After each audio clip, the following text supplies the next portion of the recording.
Hello, আসসালামু আলাইকুম বন্ধুরা, কেমন আছেন? চলে আসলাম আসলে আমার নিজের ঘরে থাকা হয় না। আসলে ঘরের জিনিসগুলো অবশ্যই অনেক নোংরা হয়েছে, তো নোংরাগুলো পরিষ্কার করতে আসলাম। আসলে সোফার অবশ্য কভার উঠায় রেখেছি, কারণ এখন সোফার কভার লাগাই না, কারণ ময়লা পড়বে তাই। তো সবগুলো ঘর অবশ্যই পরিষ্কার করব আর আপনাদের সাথে ভিডিওতে কথা বলার জন্য। দেখেন সব অগোছানো, আমি কিন্তু এখানে থাকি না, এই জন্য সব কিছু এমন নোংরা হয়ে যাচ্ছে। দেখেন, আমি এখানে এই বিল্ডিংয়ে অবশ্য আসা হয়নি, তো আসবো এখন না, পরবর্তীতে আপনাদের ভাইয়া যখন দেশে আসবে তো তখন আসবো।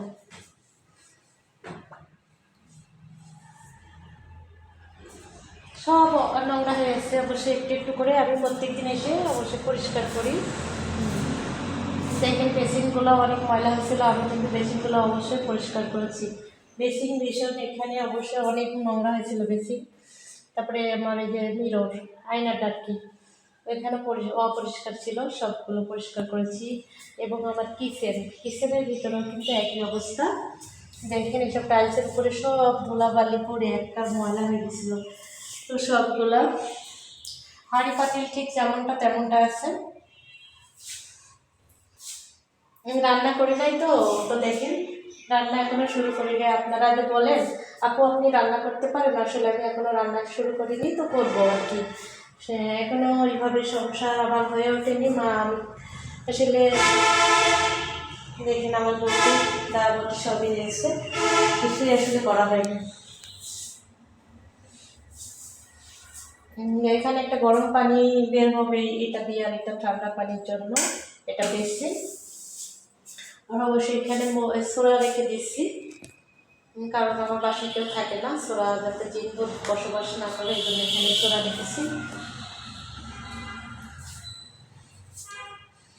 টাইলসগুলো মোছা হয়েছে, আবারও মুছতে হবে। টাইলসগুলোও কিন্তু অনেক নোংরা হয়েছে। যে ডাইনিং স্পেস অবশ্যই অনেকটা ময়লা নোংরা হয়েছিল, তো আমি প্রত্যেকদিন এসে এসে মুছি। আর আমার অল কেবিনের থালবাটি এখনও এখানে সব আমরা আটকা রেখেছি। থালবাটি এখনও সাজাইনি আর কি, থালবাটি সাজাতে হবে। সব ময়লা হবে বলে আমি আর কি ক্যাবিনেটের ভিতরে রাখিনি, কিছু অবশ্যই এনে রাখা হচ্ছে। কারণ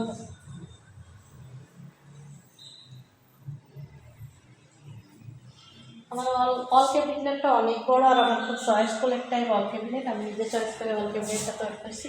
দেখেন পাশে কিন্তু অনেক সুন্দর কাজ আছে। তারপরে চলে যাচ্ছি আমি আরেকটা রুমে, বুঝেছেন? হ্যাঁ, এই ফুলটা অবশ্যই আমার ফুল অনেক পছন্দ, কর্নার ফুল। সব রুমের ফুল থাকবে যখন থাকবো আর কি। আরেকটা রুমে যাচ্ছি, দেখেন এখনো এখানে অবশ্যই বিদ্যুতের অনেক জিনিসপত্র রয়েছে, আমি তো আসি নাই, আরেকটা রং দিতে হবে।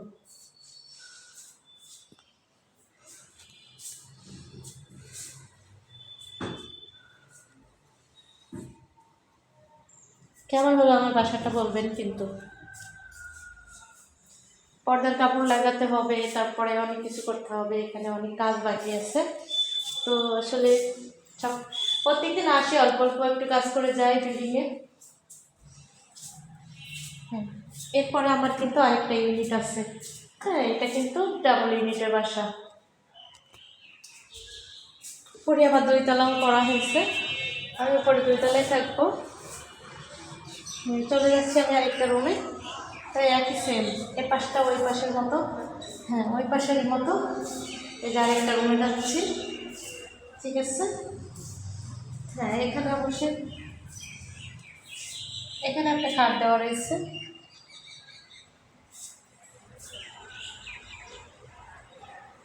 পড়ার টেবিল দেওয়া হয়েছে, আরেকটা খাট আছে। হ্যাঁ, আমি আরেকটা রুমে যাচ্ছি, দেখেন কেমন হলো অবশ্যই জানাবেন, কিন্তু আমার ভিডিওটা অবশ্যই দেখবে আর কেমন হলো জানাবেন। হ্যাঁ, আমি আরেকটা রুমে গেলাম, দেখেন আরেকটা। এখানে অবশ্যই জার্মান দেওয়া হয় না, আজকে হয়তো লাগবে, এসে জার্মান কিন্তু মানে ম্যাট্রিক্স দেবো, ম্যাট্রিক্সটা নিয়ে আসবে আর কি। প্রত্যেকটা ঘরে ম্যাট্রিক্স দেওয়া আছে।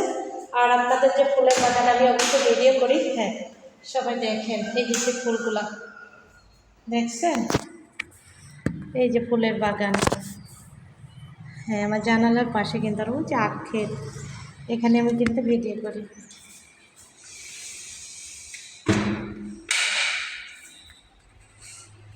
তো সবাই ভালো থাকবেন, সুস্থ থাকবেন, আমার ভিডিওটা পুরো দেখবেন। হ্যাঁ, এটা কিন্তু পাকের ঘর, এটা পাকের ঘর, আর এইটা কিন্তু বাথরুম, টয়লেট। সবাই সুস্থ থাকবেন, ভালো থাকবেন। আর এটা আমার মেন গেট।